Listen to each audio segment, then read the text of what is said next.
संध्या live आवाज महाराष्ट्राचा। नमस्कार, मी सेजल आणि तुम्ही पाहताय संध्या लाईव्ह।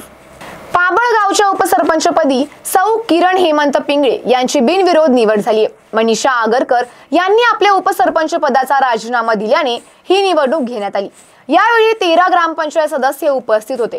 किरण पिंगळे यांचा एकमेव अर्ज या पदासाठी दाखल झाल्याने पडताळणीनंतर त्या बिनविरोध निवडून आल्याचे निवडणूक निर्णय अधिकारी एस.जी. गिरी यांनी सांगितले।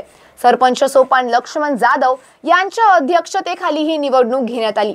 यावेळी माजी जिल्हा परिषद सदस्य नंदकुमार पिंगळे व बाजार समितीचे आंबेगाव पंचायत समितीच्या माजी सभापती जयश्री डोके यांनी उपस्थित राहून पिंगळे यांचे अभिनंदन केले।